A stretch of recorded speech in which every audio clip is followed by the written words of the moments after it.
Molar conductivity, molar conductivity, इसको lambda M से represent करते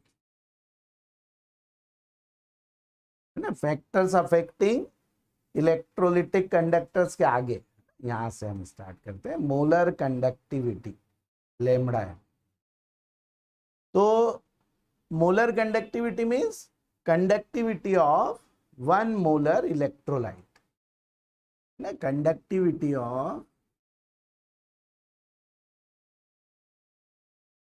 1 मोलर इलेक्ट्रोलाइट, ना, इसको हम क्या बोलते हैं, मोलर कंडक्टिविटी।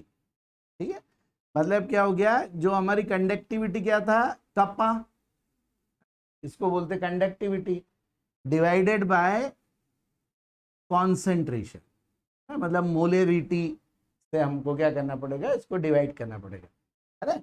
तो कंडक्टिविटी ऑफ 1 मोलर इलेक्ट्रोलाइट, है ना। तो मान लो हमारा सी मोलर है, तो सी मोलर के लिए कप्पा है, तो 1 के लिए क्या हो जाएगा, कप्पा अपॉन सी हो जाएगा, है ना। जो भी कॉन्सेंट्रेशन हो उससे डिवाइड कर दो तो 1 के लिए आ जाएगा। ठीक है, तो lambda M is equal to क्या हो गया, कप्पा अपॉन कॉन्सेंट्रेशन हो गया। अब ये कॉन्सेंट्रेशन की यूनिट, मतलब जो मोलेरिटी होती है, मोलेरिटी की यूनिट क्या होती है, मोल्स पर लीटर होती है ना। और कप्पा की यूनिट क्या होती है, कप्पा की क्या करी थी हमने, ओम इनवर्स, है ना, करी थी हमने, क्या था, सीमेंस, हाँ, सीमेंस सेंटीमीटर इनवर्स। ठीक है, ये हमने कप्पा की यूनिट करी थी। ठीक है, तो अब क्या करना पड़ेगा, हमें इस लीटर को चेंज करना पड़ेगा सेंटीमीटर, है ना, क्योंकि ये लीटर है और ये सेंटीमीटर है, तो दोनों अलग अलग। तो लीटर को हमको काय में करना पड़ेगा, सेंटीमीटर क्यूब में। वॉल्यूम जो होता है वो हम सेंटीमीटर क्यूब में भी मेजर करते हैं। ठीक है, तो 1 लीटर इक्वल टू होता है 1000 सीसी, सेंटीमीटर क्यूब।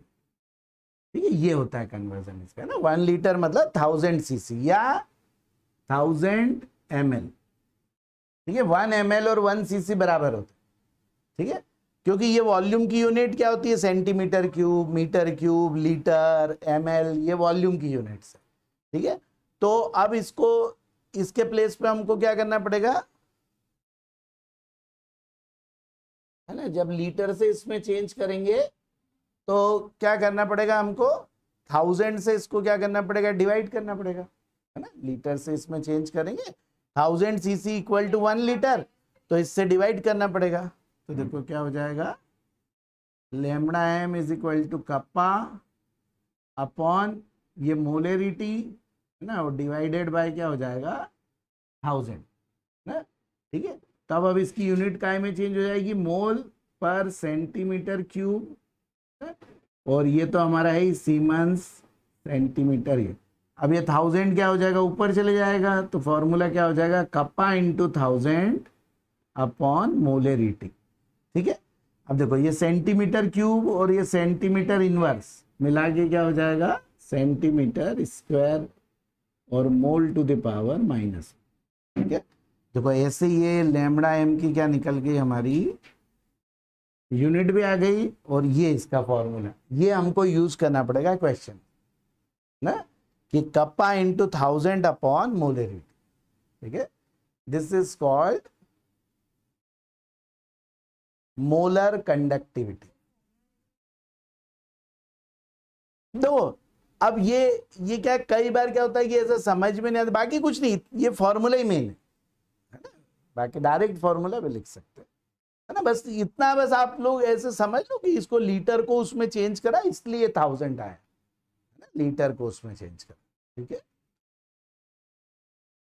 क्योंकि हमें जो क्वेश्चन आएगा उसमें कप्पा क्या में दिया होगा, सीमेंस सेंटीमीटर इनवर्स में, है ना, इसमें दिया होगा ज्यादातर, इसलिए हमको ये फॉर्मूला यूज करना। ठीक है, और मोलेरिटी दी होगी, मोलेरिटी दी होगी मोल्स पर लीटर में, तो अपने आप ही आप ये कर दोगे तो वो मोलेरिटी अपने आप चेंज हो गई, है ना। तो आप लोग डायरेक्ट फिर ये फॉर्मूला लगा दो। ठीक है ना। और यदि इसमें दिया हुआ, if kappa is given in siemens metre inverse, तब ये फॉर्मूला हो जाएगा lambda M is equal to kappa upon, नहीं था नीचे आ जाएगा 1000 इंटू मोलेरिटी, क्योंकि ऊपर हमारा नीचे हमको 10⁶ से इसको डिवाइड करना पड़ेगा इसको, तब चेंज होगा वो उसमें मीटर स्क्वायर, है ना, तब जाके उसमें चेंज होगा। ठीक है, तो इसलिए फिर नीचे आ जाएगा वो मीटर, है ना, क्योंकि ये देखो ये क्या है, सेंटीमीटर क्यूब है, अब इसको मीटर क्यूब में चेंज करना है तो क्या करना पड़ेगा कि फिर इसको हाँ और उससे डिवाइड करना पड़ेगा, तो फिर नीचे 1000 आ जाएगा। ठीक है, लेकिन हाँ हाँ, अब लेकिन आपने सिर्फ 6 ही बोला था तो कैसे पता चलेगा। ठीक है, तो लेमडा एम इक्वल टू क्या होगा, कप्पा अपॉन 1000 इंटू मोलेरिटी। ठीक है, तो यहां पर अब लेमडा एम इसकी यूनिट क्या हो जाएगी, सीमेंस सेंटीमीटर की जगह मीटर स्क्वायर और मोल इनवर्स। ठीक है, ये इसकी यूनिट। ठीक, तो जिस क्वेश्चन में कप्पा सीमेंस मीटर इनवर्स में दिया हो उसमें ये फॉर्मूला है इसका, और जिसमें सेंटीमीटर इनवर्स में दिया हो उसमें ये वाला फॉर्मूला है इसका। ठीक है, ज्यादातर ये दिया होता है हमें सेंटीमीटर इनवर्स, है ना, मोस्ट ऑफ द टाइम इसमें दिया होता है। ठीक है,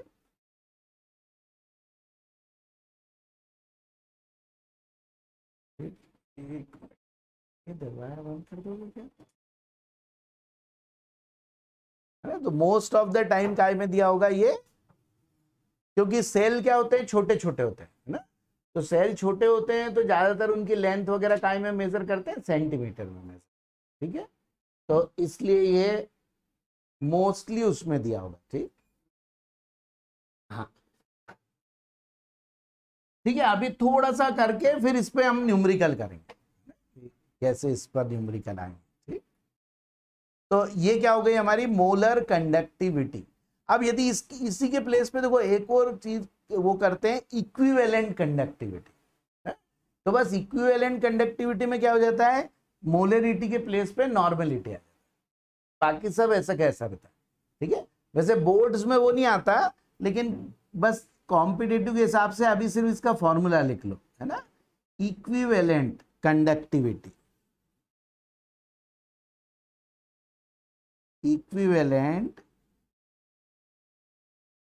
कंडक्टिविटी। तो equivalent conductivity is equal to होता है कप्पा इंटू 1000 अपॉन नॉर्मेलिटी, है ना। ठीक है, अब इसके लिए नॉर्मेलिटी पूरा पता होना चाहिए ना, तो फिर हम इसको कर सकते हैं। ठीक है, इसलिए बस अभी सिर्फ इसका फॉर्मूला लिख लो। ठीक है, नॉर्मेलिटी जब हम एक बार उसके लिए करेंगे कॉम्पिटिटिव के लिए, है ना, तो फिर उसके बाद तब फिर इसको यूज करेंगे। ठीक है, बोर्ड्स में सिर्फ इस पे आते हैं मोलरिटी तक। ठीक, इसको बोलते हैं इक्विवेलेंट कंडक्टिविटी।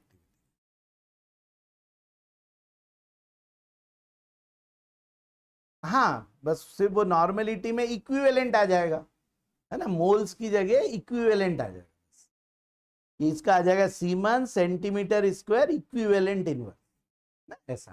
ठीक है, लेकिन अभी बस सिर्फ इसको लिख के रखो बस, है ना। ठीक है, क्योंकि जब तक ये नहीं आएगा तब तक फिर उस चीज का कोई वो नहीं है।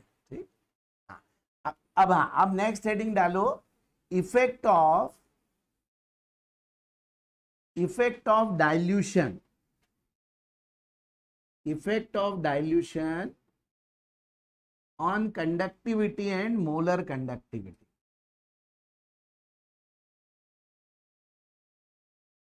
Effect of dilution on conductivity and molar conductivity, lambda।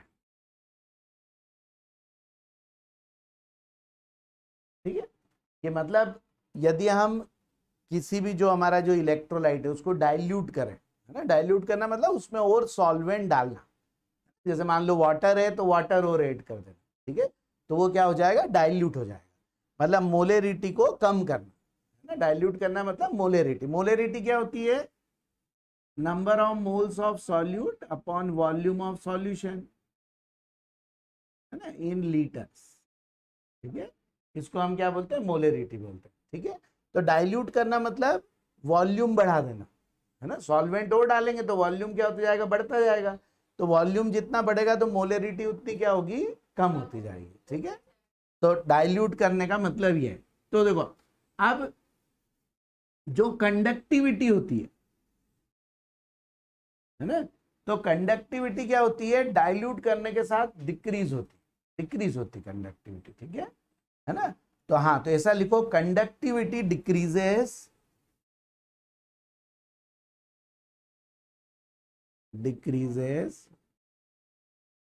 On dilution, है ना, कि डाइल्यूट करने पर कंडक्टिविटी क्या होती है, डिक्रीज होती है। ठीक है, कपा जो होता है वो क्या होता है, डिक्रीज होता है। ये अब ये क्यों डिक्रीज होता है, क्योंकि हाँ, कंडक्टिविटी मतलब के, ठीक है, तो कपा जो होता है वो क्या होता है, डिक्रीज होता है, बिकॉज नंबर ऑफ आयंस, हाँ इसका रीजन भी लिखो, because number of ions per unit volume decreases, number of ions per unit volume decreases, है ना। ठीक है, जैसे कि मान लो ये सॉल्यूशन है ना, अभी मान लो इसमें मान लो 2000 आयंस है ना, ये 2000 आयंस है इतने में।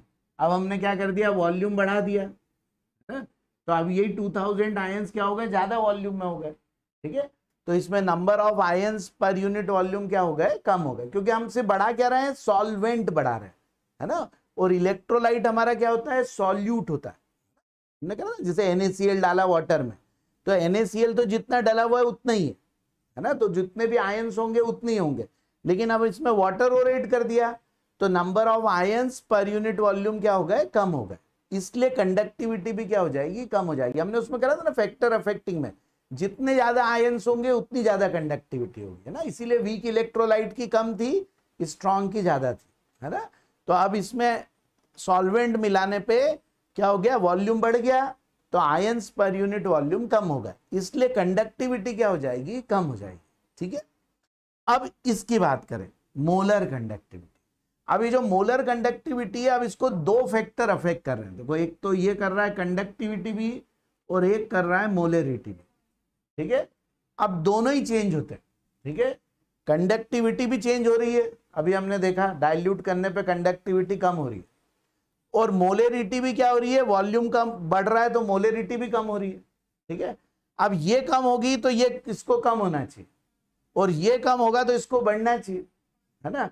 तो ये दो ऐसे फैक्टर्स हो गए जो बिल्कुल एक दूसरे के अपोजिट है। तो अब एक्सपेरिमेंटली जो आया है वही हमको मानना पड़ेगा, है ना, कि एक्सपेरिमेंटली क्या होता है। तो एक्सपेरिमेंटली रिजल्ट ये आता है कि ये स्लाइटली इंक्रीज होता जाता है, कि जो लैम्बडा एम है ये डाइल्यूट करने पे स्लाइटली बढ़ता जाता है। मतलब इफेक्ट ऑफ जो कंडक्टिविटी होता है उससे ज्यादा इफेक्ट किसका होता है, इस वॉल्यूम का होता है ना, या मोलेरिटी का होता है। ठीक है, तो देखो, हाँ पहले इसको ऐसे लिख लो, फिर उसके बाद मैं और समझाता हूँ इसको, है ना। हाँ, ऐसा लिखो, इफेक्ट ऑन मोलर कंडक्टिविटी, है ना। अब मोलर कंडक्टिविटी पे देख रहे हैं। ठीक है, तो on dilution molar conductivity, on dilution molar conductivity increases, है ना। मोलर कंडक्टिविटी क्या होती है, इंक्रीज होती है। ठीक है, बिकॉज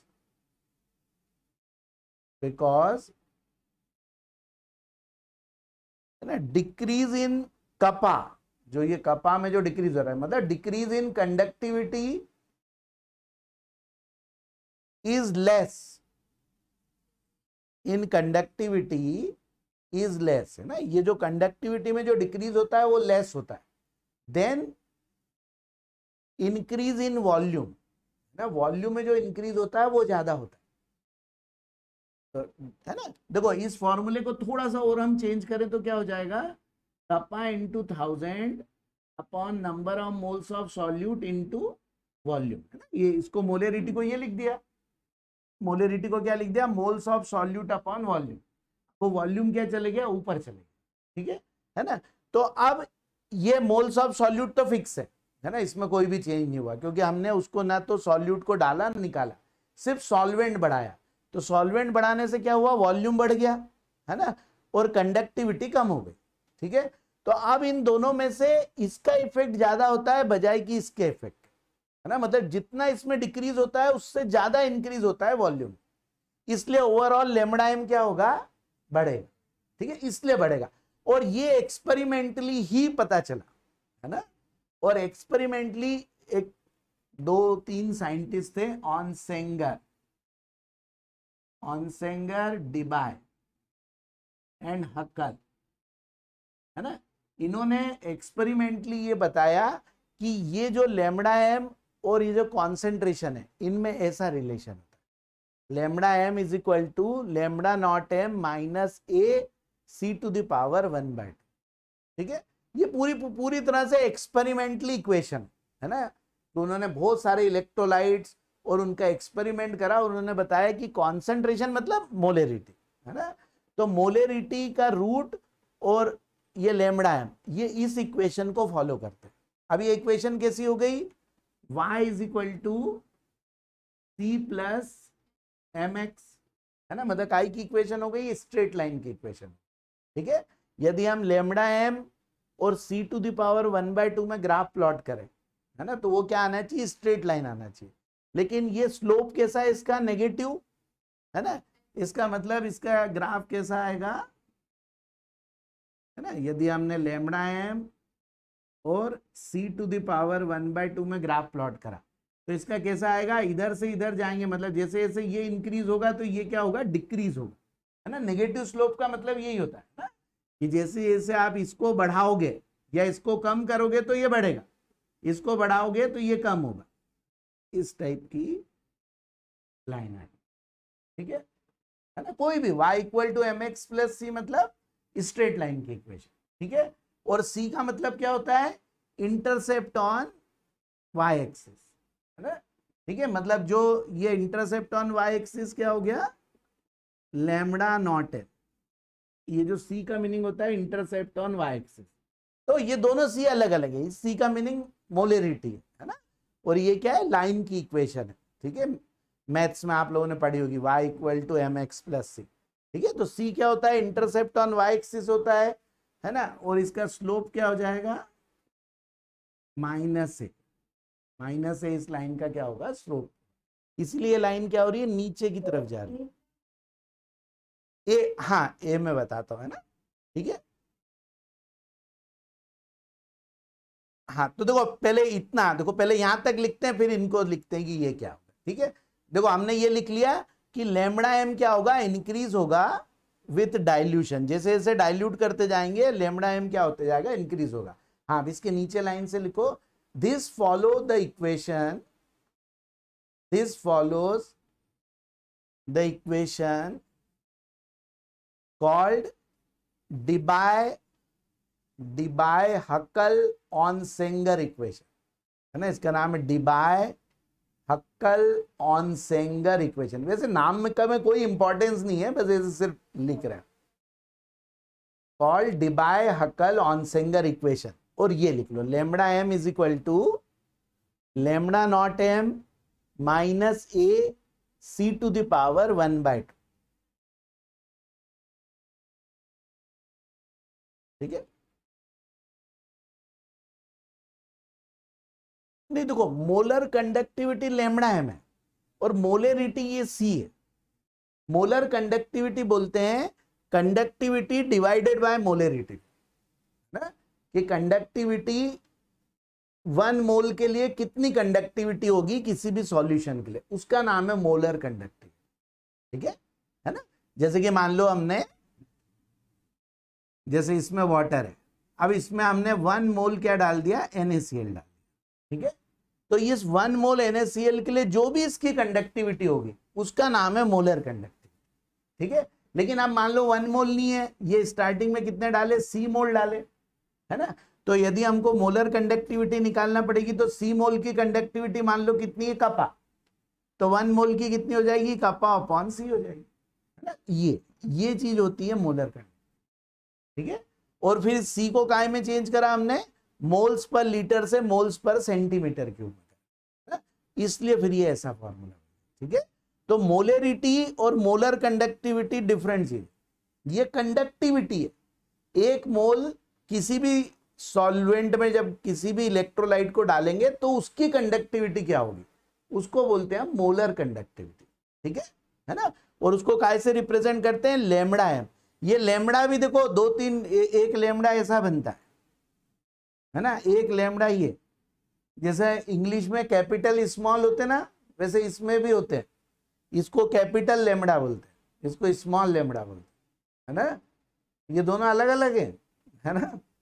कैपिटल लैम्बडा से डिनोट करते हैं मोलर कंडक्टिविटी ऑफ इलेक्ट्रोलाइट, और स्मॉल लैम्बडा से हम डिनोट करेंगे मोलर कंडक्टिविटी ऑफ आयन। देखो बुक में भी ऐसे ही बना होगा, है ना, ऐसे दो बने होंगे, एक ऐसा और एक ऐसा बना होगा, ठीक है। इसमें डिफरेंस है, लिख दो तो कुछ चल जाता है, कोई ऐसे कोई उसको गलत कोई नहीं करता, लेकिन है डिफरेंस इसमें। देखना बुक में भी दो अलग अलग साइन बने हैं। ये कैपिटल एम होता है मोलर कंडक्टिविटी ऑफ इलेक्ट्रोलाइट, जैसे लैम्बडा एम ऑफ NaCl ये होगा। और यदि इसको आपको lambda M of Na positive लिखना होगा तो ये ऐसा छोटा लगाते, है ना।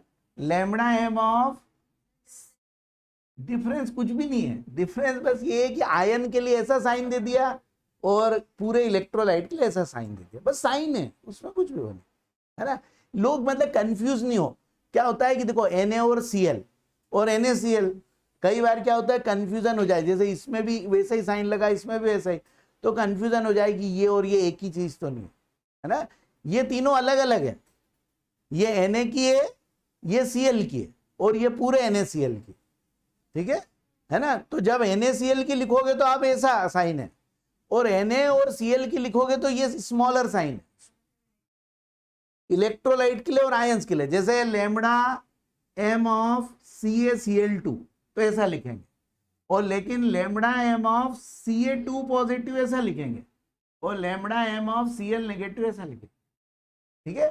तो ये आयन के लिए स्मॉलर लैम्बडा यूज करा हुआ है, और इलेक्ट्रोलाइट के लिए बड़ा लैम्बडा यूज करा हुआ है ना। तो अब ये देखो, ये क्या IUPAC ने दिए हुए ये सब सिंबल, है ना।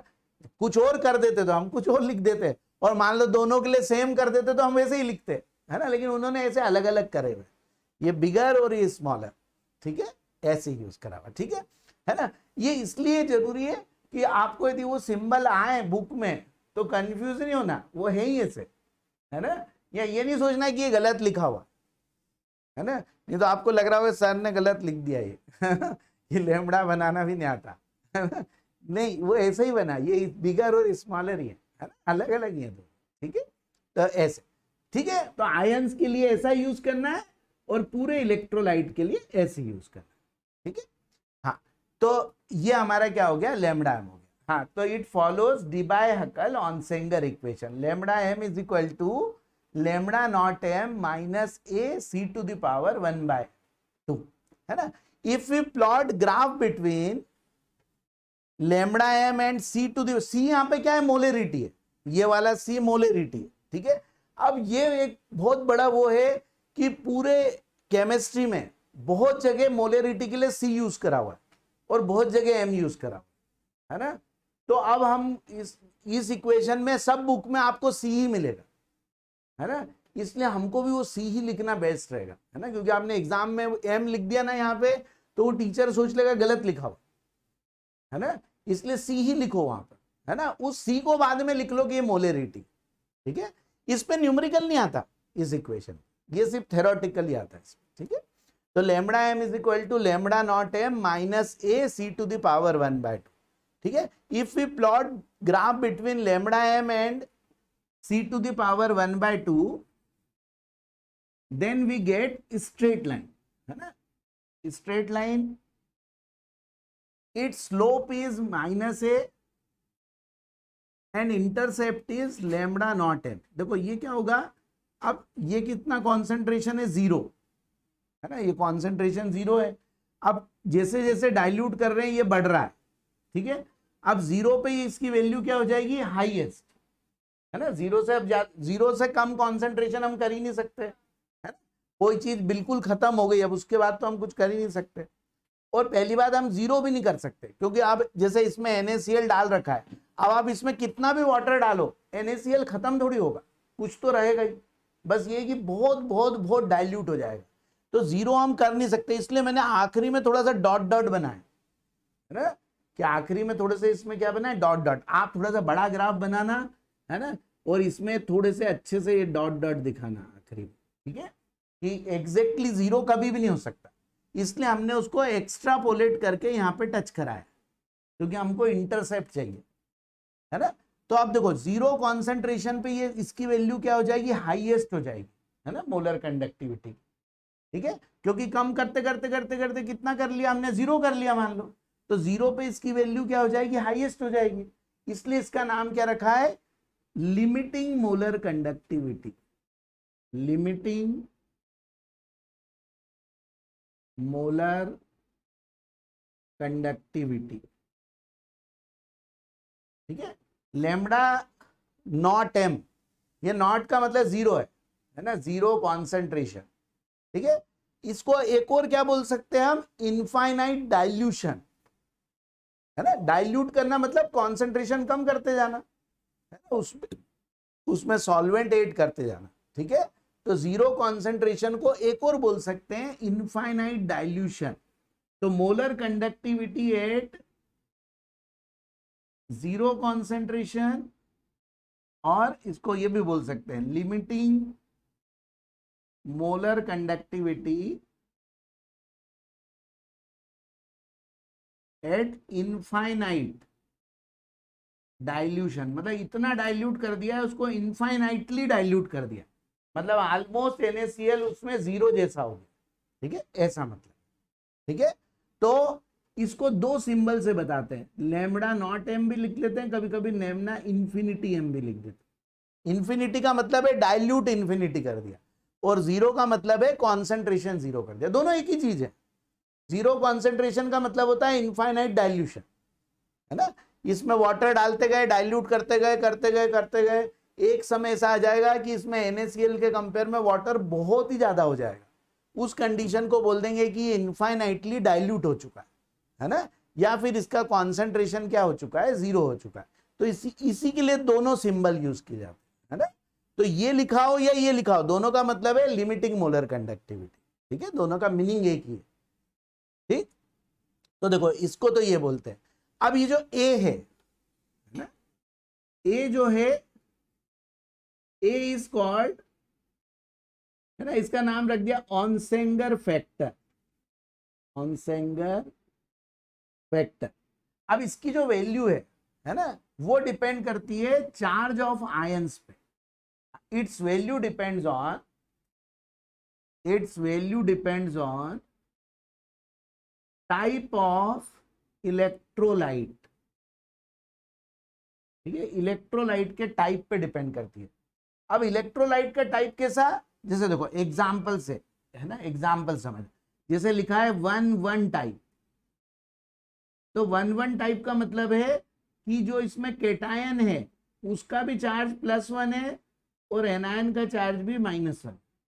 ऐसे इलेक्ट्रोलाइट जिनमें केटायन और एनायन के चार्ज क्या है, -1 और +1, ठीक है, उसको बोलेंगे 1,1 टाइप। मतलब जैसे NaCl हो गया, CHCl हो गया, KCl हो गया, KF हो गया, ये सब कैसे आएंगे, 1,1 टाइप इलेक्ट्रोलाइट। इन सभी के लिए एक ही वैल्यू क्या होती है, एक जैसी होती है, ठीक है।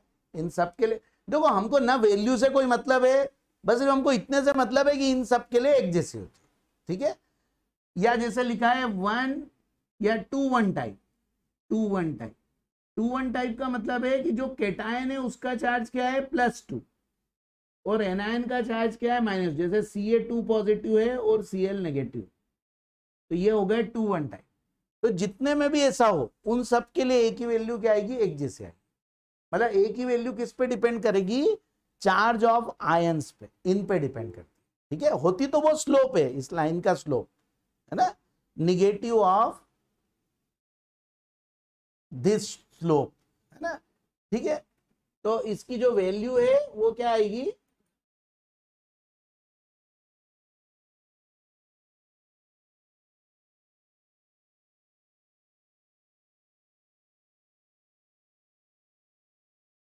आ रहा है कि क्लियरली दिख रहा है, नहीं दिख रहा?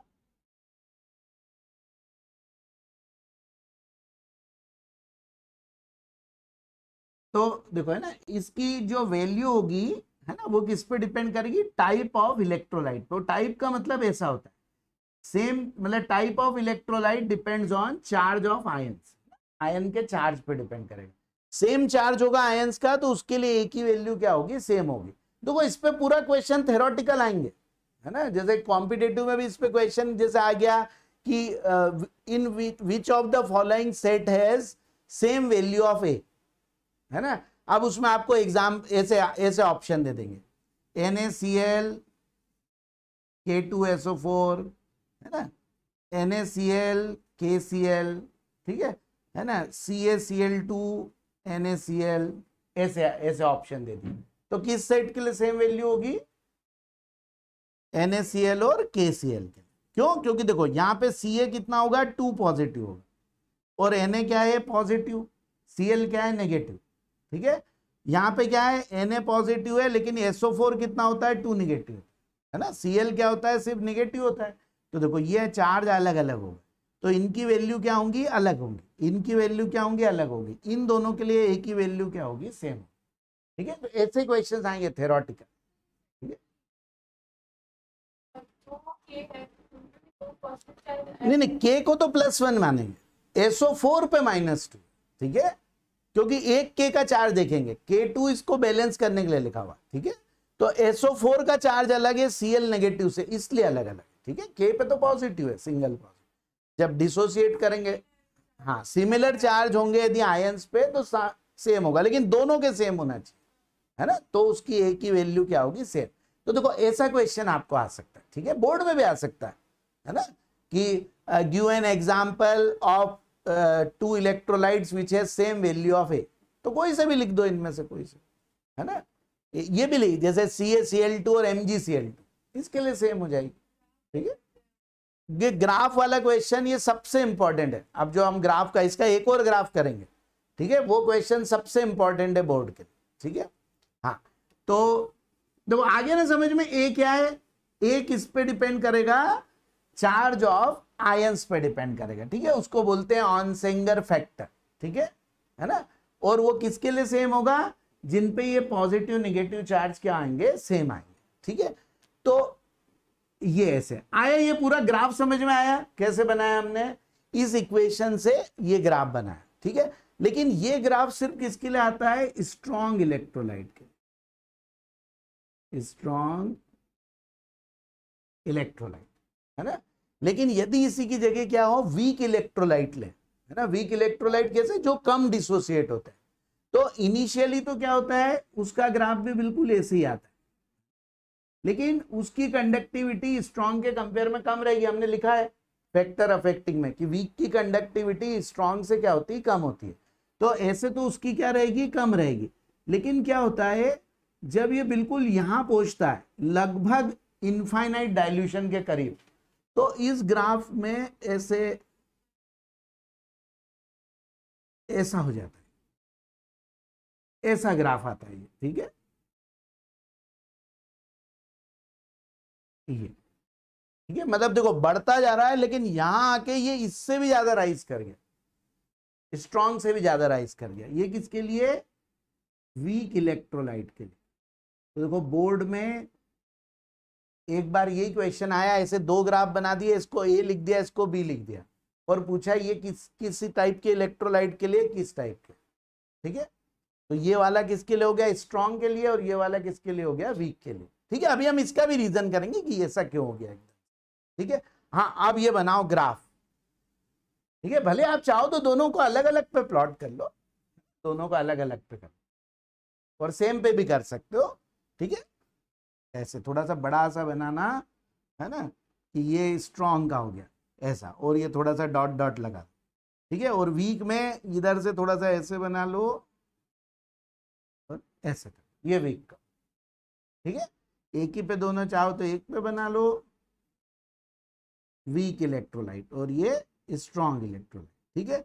और ये जो यहाँ पे टच करा है ये क्या है, लैम्डा नॉट एम, इधर लैम्डा एम है वाई एक्सिस पर, और इस पे क्या है सी टू द पावर 1/2, ठीक। ये जीरो कॉन्सेंट्रेशन, ठीक। तो ऐसा आ जाता है।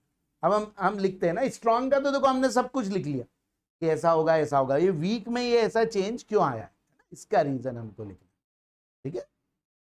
हाँ, तो देखो अब ऐसा लिखो, इसमें ये सब आगे ना, ये सिंबल समझ में, लैम्डा नॉट एम हम किसको बोलेंगे, लैम्डा नॉट एम या लैम्डा इंफिनिटी एम, दोनों एक ही चीज है ना। लिमिटिंग मोलर कंडक्टिविटी है ना एट इनफाइनाइट डाइल्यूशन, या limiting molar conductivity eight zero concentration, है ना। इसलिए जीरो लगा दिया और उसमें इनफाइनाइट लगा दिया, ठीक है। दोनों एक ही बात है, ठीक। और इस लाइन का जो इंटरसेप्ट है वो हमको इसकी वैल्यू दे देगा। हाँ, अब ऐसे लिखो आगे इसके, for weak electrolyte, for weak electrolyte molar conductivity increases with dilution. For weak electrolyte, molar conductivity increases with dilution. इसको कभी इस लाइन से टच नहीं करना, ये वाली ऊपर, ये इसको टच नहीं करना है ना, सीधे ही है बस। कि for weak electrolyte molar conductivity increases with dilution, but near zero concentration,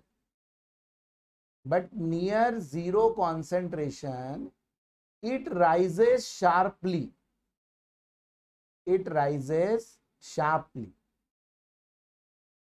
because देखो अब ये क्यों हो जाएगा, इसलिए होता है क्योंकि जैसे जैसे आप किसी चीज को डाइल्यूट करते हो, है ना, वीक इलेक्ट्रोलाइट को, तो सॉल्वेंट बढ़ता जाता है।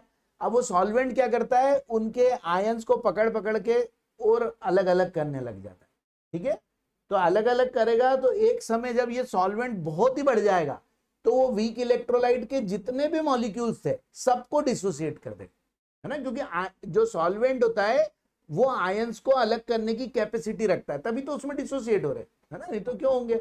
लेकिन वो वीक इलेक्ट्रोलाइट होने से, है ना, क्या हुआ, शुरू में तो वो डिसोसिएट नहीं हो पाया, बहुत ही कम हो पाया, लेकिन जैसे जैसे सॉल्वेंट की क्वांटिटी बढ़ती है तो डिग्री ऑफ डिसोसिएशन बढ़ती जाती है। और जैसे ही हम इनफाइनाइटली डाइल्यूट कर देते हैं, इतना ज्यादा सॉल्वेंट डाल दिया कि आप सॉल्यूट के मॉलिक्यूल बहुत दूर दूर हो जाएंगे, तो वो सभी सॉल्यूट के मॉलिक्यूल को खींच खींच के अलग कर देगा। मतलब क्या हो जाएगा, आयंस एकदम से बढ़ जाएंगे। जैसे इस पॉइंट पे पहुंचा तो आयंस बहुत बढ़ जाएंगे एकदम से, है ना। पहले बिल्कुल भी नहीं है उसमें, बहुत ही कम है, लेकिन इस पॉइंट पर आते से आयंस क्या हो गए, बहुत ज्यादा हो गए, क्योंकि डिसोसिएशन क्या हो गया, बहुत बढ़ गया। तो आयंस ज्यादा होने से फिर कपा भी बढ़ने लग जाएगा, कंडक्टिविटी भी, इसलिए ऐसा शार्प राइज है, ठीक है।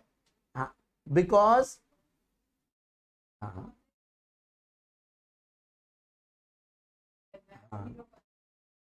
हाँ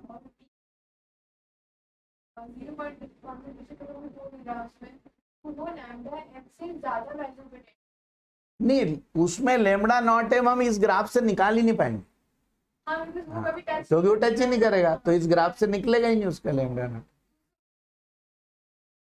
उसका लेमड़ा नॉट एम निकालने के लिए हम इसके आगे एक लॉ करेंगे, उससे निकलेगी, ठीक है, उससे इसको निकलेगी, है ना। तो पहले हम ये पढ़ें कि ये नहीं कर पाएंगे इस ग्राफ से, फिर हम उसको करेंगे उस लॉ से, ठीक है।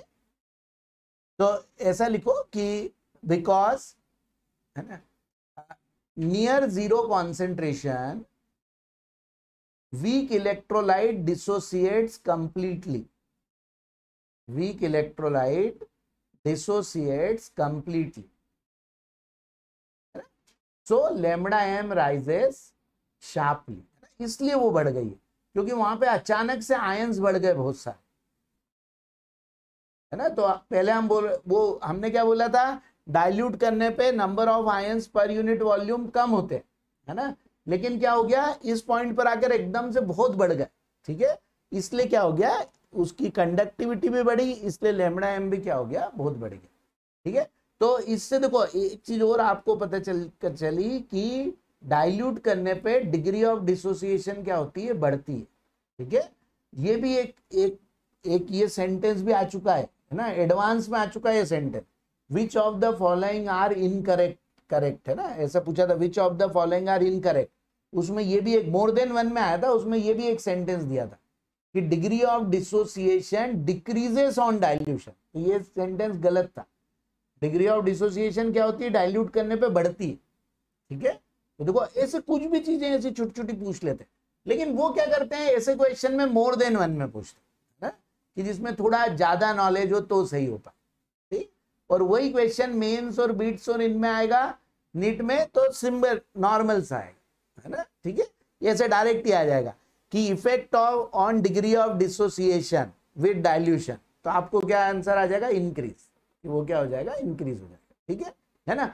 और बोर्ड में आपको इस पे क्वेश्चन, कैसा क्वेश्चन पूछेंगे, what is the effect of dilution on molar conductivity for weak and strong electrolyte. तो आपको ये ग्राफ बनाना है ना, वो इक्वेशन लिखनी है, और ये थोड़ा सा जो हमने डिस्क्रिप्शन लिखा है, ये स्ट्रॉन्ग के लिए तो क्या होते जाएगा, बढ़ता जाएगा, और वीक के लिए नियर जीरो पर ऐसा होता है। लेकिन इसमें ग्राफ बनाना सबसे ज्यादा जरूरी है ये जब क्वेश्चन आएगा। ठीक है, और ये क्वेश्चन बोर्ड में काफी बार आया हुआ है ना, कि effect of dilution on conductivity या फिर मोलर कंडक्टिविटी, अलग अलग भी आए हुए हैं। सिर्फ वीक के लिए भी पूछा हुआ है, कभी दोनों के लिए पूछा हुआ है, एक बार सिर्फ ग्राफ बना के ये पूछा हुआ है कि ये किसके लिए ग्राफ है, ये किसके लिए ग्राफ है ना। तो ऐसे बोर्ड में क्वेश्चन आएंगे। ठीक है, कभी भी न्यूमेरिकल नहीं आया हुआ इसमें। ठीक है, ऐसा आया हुआ। एक आध बार मैंने बताया ना, वो पूछा हुआ है कि ए की वैल्यू किसके लिए सेम होगी, ऐसा पूछा हुआ। ठीक है, तो इसको बस हमको ये ध्यान रखना। ठीक है ना, और ये ध्यान रखना है कि ये c टू द पावर 1/2 है, सिर्फ c नहीं, हाँ है ना, तो इसको ध्यान रखना है ना, ये है स्क्वायर रूट है। ठीक, तो ये ऐसा हो गया। तो आप देखो, अब हमारे लिए एक और प्रॉब्लम खड़ी हो गई कि वीक की लेमडा नॉट एम इस ग्राफ से नहीं आ रही ना। तो इसके लिए क्या करा, एक साइंटिस्ट था कॉलरॉश, उसने एक लॉ बताया कि उस लॉ से हम फिर इसको निकाल सकते। ठीक है, हाँ, तो अब नेक्स्ट हेडिंग डालो, कॉलरॉश लॉ। ये आ गया समझ में, इफेक्ट ऑफ डाइल्यूशन, है ना। देखो ये अभी जो हमने थ्योरी करी है, उसमें ये थ्योरी का सबसे इंपॉर्टेंट क्वेश्चन है, what is the effect of dilution on conductivity या मोलर कंडक्टिविटी। ठीक है, बाकी नहीं तो पहला पार्ट जो करा था उससे 90% न्यूमेरिकल आएगा। ठीक है, इस पार्ट से ये आ सकती है थ्योरी का क्वेश्चन। ठीक है, हाँ, तो अब ऐसा लिखो, कॉलरॉश लॉ।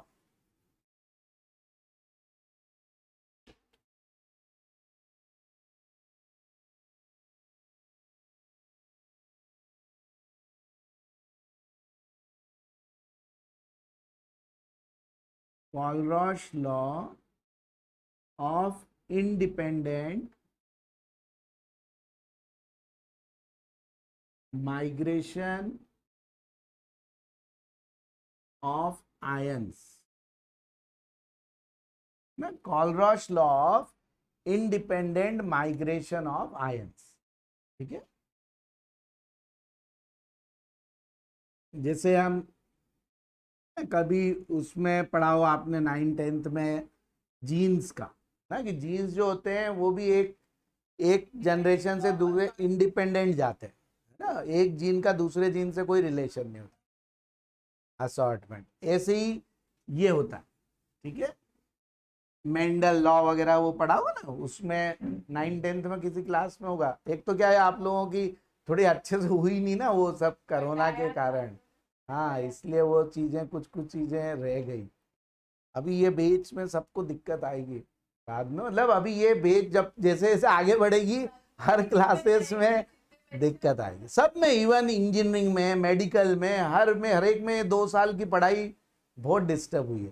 तो ये जब लोग ये डॉक्टर बनेंगे तो इनको भी दिक्कत आएगी, हर चीज में थोड़ी थोड़ी। और विशेषकर जो लास्ट नहीं बहुत बन रहे मेडिकल कॉलेज, हाँ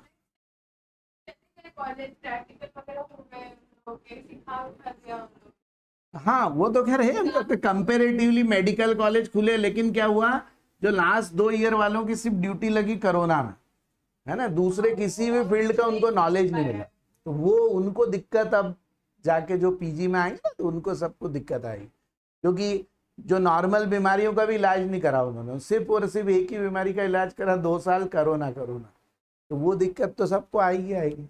हाँ, तो Kohlrausch law of independent migration of ions, ठीक है।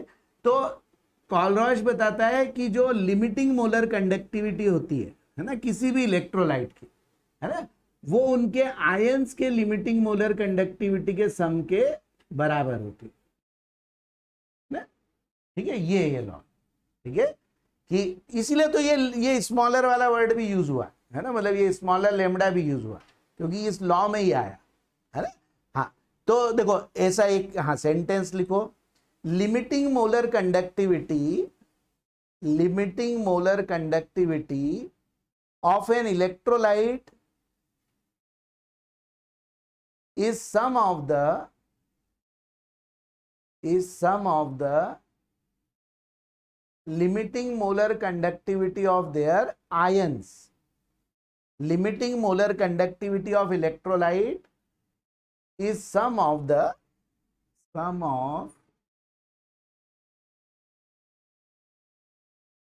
limiting molar conductivity of limiting molar conductivity of their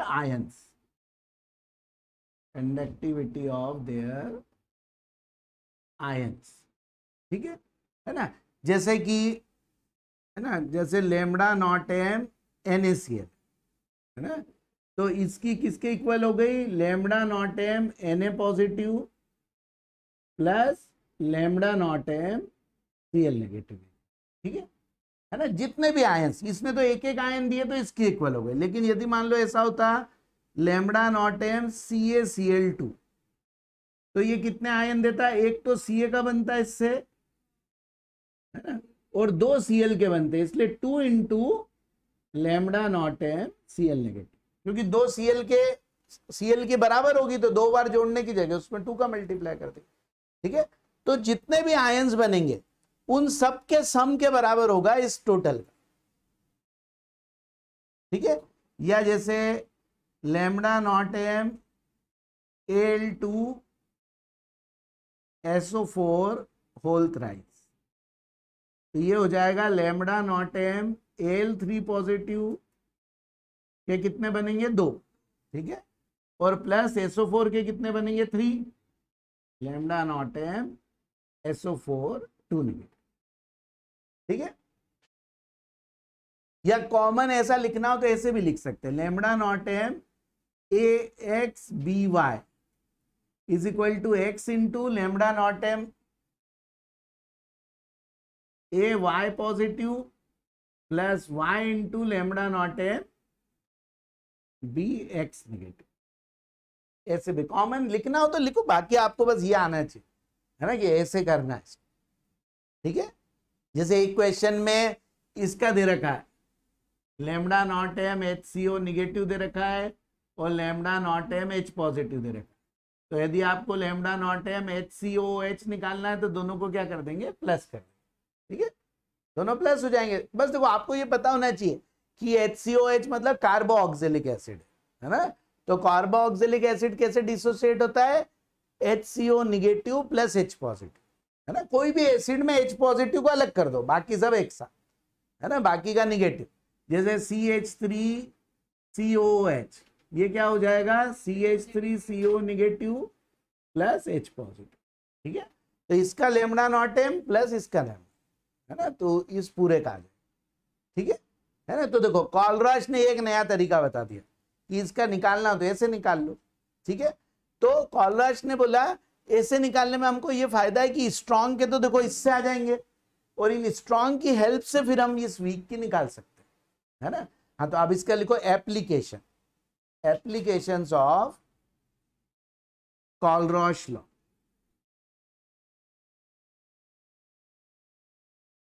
है ना, एप्लीकेशन ऑफ कॉलरश, ठीक है। तो देखो अब इसके एप्लीकेशन में फर्स्ट लिखो टू फाइंड, है ना, limiting molar conductivity of weak electrolyte, है है ना, वीक इलेक्ट्रोलाइट की लिमिटिंग मोलर कंडक्टिविटी को फाइंड करने का, to find limiting molar conductivity of weak electrolyte, है ना, with the help of strong. Strong की हेल्प से हम इस वीक को निकाल सकते हैं, ठीक है। जैसे कि आपको, है ना, इसको हम क्वेश्चन से भी कर सकते थे, लेकिन मैं ऐसे बता देता हूं, क्वेश्चन आप लोग खुद भी कर सकते हैं। जैसे मान लो आपको दे रखा है लैम्डा नॉट एम CH3CONA, मान लो ये दे रखा है x, ठीक है, ये दे रखा है लैम्डा नॉट एम NaCl, ये दिया है y, और लैम्डा नॉट एम HCl ये दिया हुआ है z। एक क्वेश्चन दिया हुआ है, इसमें इन तीनों की वैल्यू भी दे रखी है ना, कुछ कुछ वैल्यू दे रखी है, और फाइंड करना है, find lambda not M CH3COOH, ये आपको फाइंड करना, ठीक है। ये इन तीनों की गिवन है और इसकी फाइंड करना। CH3COH क्या होता है, वीक इलेक्ट्रोलाइट होता है, ठीक है, और ये सब कैसे होते हैं, स्ट्रांग होते हैं, ठीक है। तो इसकी हेल्प से हमको इसकी फाइंड करना, ठीक है। तो अब हम देखो कॉलरॉश लॉ से ये कर सकते हैं, कैसे, पहले तो कॉलरॉश लॉ, इन तीनों के लिए हम कॉलरॉश लॉ लिखे और इसके लिए भी लिखे।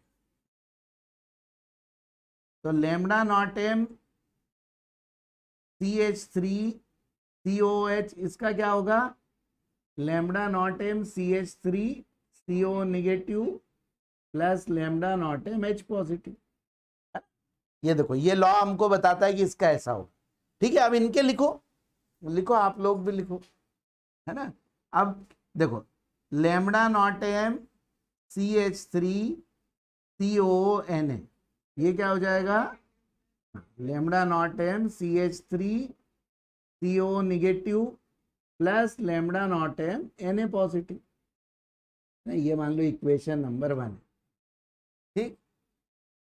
अब लैम्डा नॉट एम NaCl, ये क्या हो जाएगा, lambda not M Na positive plus lambda not M Cl negative, हाँ COOH, तो CO ये Na है, देखो ये दोनों अलग अलग है, ये Na है और ये H है, ठीक है। ये, हाँ, ये CH3COH वीक इलेक्ट्रोलाइट है, और ये जो CH3CONA को क्या बोलते हैं, सोडियम एसीटेट, ये स्ट्रांग होता है, ठीक है, सॉल्ट है उसका, ठीक है।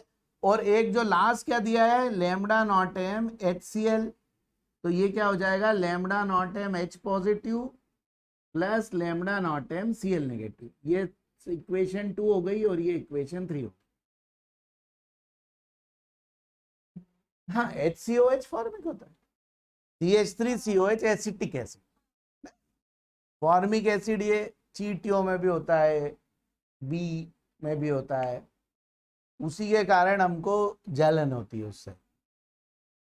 Formic acid is stronger than acetic, methanoic acid भी बोल सकते हैं फॉर्मिक एसिड, और CH3COH को इथेनॉइक एसिड, है ना। ऑर्गेनिक में हम देखो और भी पढ़ेंगे इनको, ठीक है।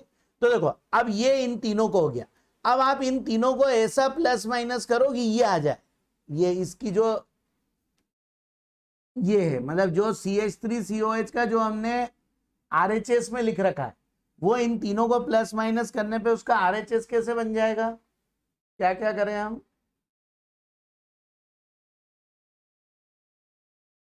इन तीनों में क्या करें, हाँ देखो, हाँ हमको इसमें क्या करना है, CH3CO निगेटिव चाहिए और H पॉजिटिव चाहिए, है ना, ये दो चीज चाहिए। तो ये जिन दो इक्वेशन में ये हैं उनको तो हम क्या कर दें, प्लस कर दें, है ना, और थर्ड वाली को माइनस कर दें, तो क्या हो जाएगा, अपने आप ही इससे ये कैंसिल हो जाएगा, इससे ये कैंसिल हो जाएगा, तो दिस प्लस दिस बचेगा RHS, है ना।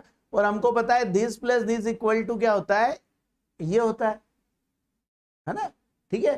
तो हाँ देखो एक बार चलो पूरा लिख लो, फिर इसको समझना कि एड इक्वेशन 1 एंड 3, 1 और 3 को क्या कर दो, ऐड कर दो, ठीक है, इन दोनों को ऐड कर दो। हाँ आप लोग ऐड कर लो, इसको ऐड करोगे तो क्या आ जाएगा, lambda not M CH3CONA plus lambda not M HCl, है ना, ये तो LHS में आ जाएगा, है ना, इनको ऐड करने पर। और RHS में क्या आएगा, lambda not M CH3CO negative plus lambda not M Na positive plus lambda not M H positive plus lambda not M Cl negative. 1 और 3 को ऐड 1 एंड 3, पहले इसको ऐड करके लिख लो, फिर सब्ट्रैक्ट सेकंड, उसमें से सेकंड को सब्ट्रैक्ट कर दो, है ना। तो देखो सेकंड को सब्ट्रैक्ट करोगे तो क्या होगा, ये माइनस हो जाएगा, ये माइनस हो जाएगा, तो इससे ये कैंसिल हो जाएगा, इससे ये कैंसिल हो जाएगा, है ना, हो जाएगा ना। Add 1 and 3 and subtract second.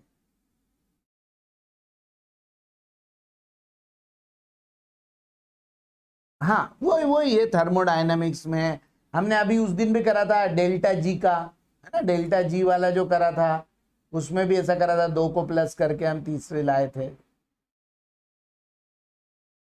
आया, वो आया, इसको प्लस करने पर वो आ गया उधर का, है ना। हाँ, तो देखो अब इसका मतलब क्या हुआ कि lambda not M CH3CONA plus lambda not M HCl minus lambda not M NaCl is equal to क्या आया आपका, lambda not M CH3CO negative plus ये, है ना, इधर ये है ना, इन तीनों को करने पर CH3CO negative plus lambda not M H positive, है ना, इन दो को प्लस और इसको सब। अब इसको आप क्या लिख सकते हो, ये लिख सकते हो CH3COH, है ना, और ये कितना हमको दे रखा था X प्लस ये Z और माइनस Y, तो बस इनकी वैल्यू रखेंगे तो हमें इसकी वैल्यू मिलेगी, ठीक है ना। आप लोग देखना, इसको एक एग्जाम्पल में दे रखा है ये क्वेश्चन, बस उन्होंने CH3COH की जगह ये वर्ड यूज करा हुआ है, जैसे लेमडा नॉट एम CH3COH की जगह क्या लिख रखा है, lambda not M ACH। Actually में देखो ये लिख लो, CH3CO निगेटिव को हम AC भी लिख सकते, एसीटेट, है ना, इसको मतलब उन्होंने शॉर्ट फॉर्म यूज करा हुआ है बुक में, है ना। देखो देखना वो वाला क्वेश्चन इसके नेक्स्ट पेज पे होगा NCERT में, है ना, एग्जाम्पल में होगा, ये बताना।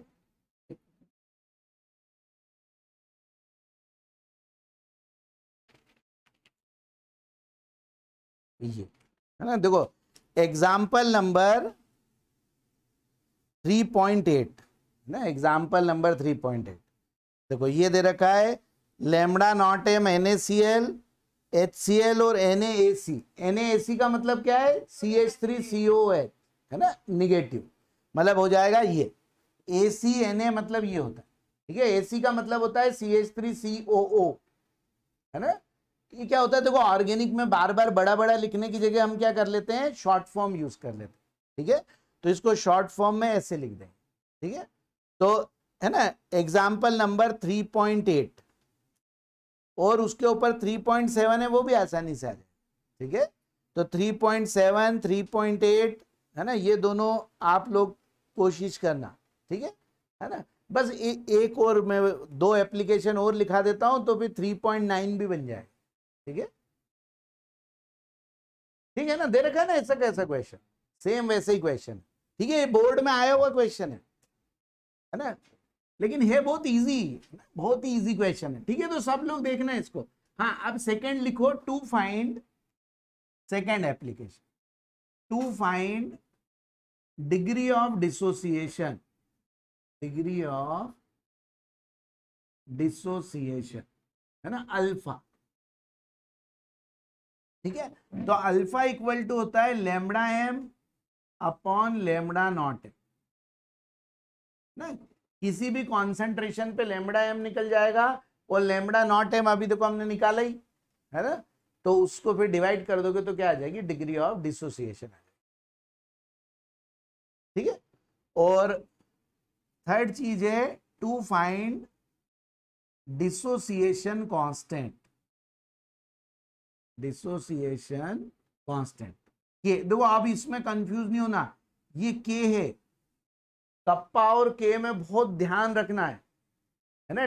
डिसोसिएशन कांस्टेंट के लिए भी के यूज करा जाता है, इसीलिए उसको कप्पा मतलब वो अलग वो दिया गया, ठीक है। लेकिन बहुत बच्चे कंफ्यूज हो जाते हैं, देखो इसमें है ना ये के है और इसका फॉर्मूला होता है C alpha square upon 1 minus alpha, है ना।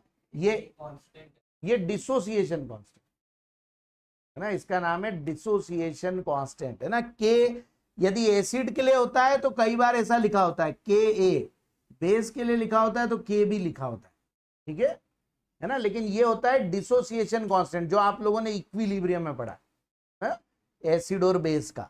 और ये है कपा, कंडक्टिविटी, है ना। दोनों में जमीन आसमान का अंतर है, कुछ भी रिलेशन नहीं है, ऐसा रिलेशन है ये अल्फा अल्फा के थ्रू, है ना, मगर ऐसे कोई भी मतलब एक चीज नहीं है, दोनों बिल्कुल अलग चीज है। यहाँ सी क्या है, मोलेरिटी।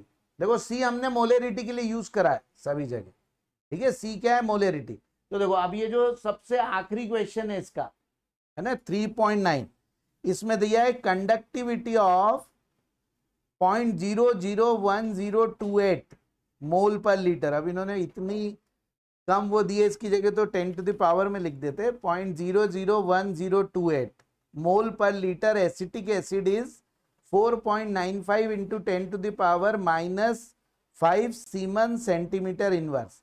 Calculate dissociation constant if lambda not M is ये। तो देखो इसमें इन्होंने लेमडा नॉट एम भी दे रखा है, उस क्वेश्चन में लेमडा नॉट एम गिवन है, ठीक है, और कपा गिवन है, कपा भी गिवन, ठीक है, और सी भी गिवन है, कॉन्सेंट्रेशन, है ना, या मोलेरिटी ये भी गिवन है 0.001208 ऐसा, ठीक है। ये तीनों ही चीजें गिवन है। कपा मतलब कंडक्टिविटी, है ना, तो कंडक्टिविटी काय में गिवन है, सीमेंस सेंटीमीटर इनवर्स, है ना। तो इसलिए फॉर्मूला कौन सा यूज होगा लेमडा एम के लिए, हाँ 1000 अपॉन मोलेरिटी। तो देखो इससे तो लेमडा एम आ जाएगा, फिर अल्फा निकाल लोगे आप, lambda M upon lambda not m. Lambda not m दे रखा है, लिमिटिंग मोलर कंडक्टिविटी, ठीक है। और फिर ये के का फॉर्मूला लगा के क्या निकाल लोगे, डिसोसिएशन कांस्टेंट, ठीक है। तो डिसोसिएशन कांस्टेंट के लिए अल्फा निकालना जरूरी है ना, भले वो पूछा हो या नहीं पूछा, ठीक है। बस ऐसा न्यूमेरिकल देखो 3 मार्क का आएगा, ऐसा न्यूमेरिकल ना जब भी आएगा तो ये 3 मार्क का आएगा, तीनों के 1-1 मार्क रहेंगे, ठीक है। और कुछ भी नहीं है, बस सिर्फ वैल्यू पुट करना है, बस पहचान में आना चाहिए। कई बच्चे क्या करते हैं, वही गलत पहचान लेते हैं, मोलेरिटी को कपा कर देते हैं, कपा को मोलेरिटी कर देते हैं, ऐसा। तो आप यूनिट से भी ध्यान रख सकते हो, है ना, यूनिट से, है ना, क्योंकि उसकी देखो लैंग्वेज क्या है, द कंडक्टिविटी ऑफ 0.00 इतने मोल पर ले। तो कई बार बच्चे सोचते हैं कंडक्टिविटी यहां लिखा हुआ है तो यही कंडक्टिविटी हो, है ना, लेकिन मोल पर लीटर में कंडक्टिविटी कभी भी नहीं होती, मोल पर लीटर में मोलेरिटी ही होती है ना। और कंडक्टिविटी सीमन सेंटीमीटर इनवर्स में होगी, है ना। लिमिटिंग मोलर कंडक्टिविटी, है ना, वो उसका वो semen centimetre square mole inverse, ये उसकी यूनिट होती है।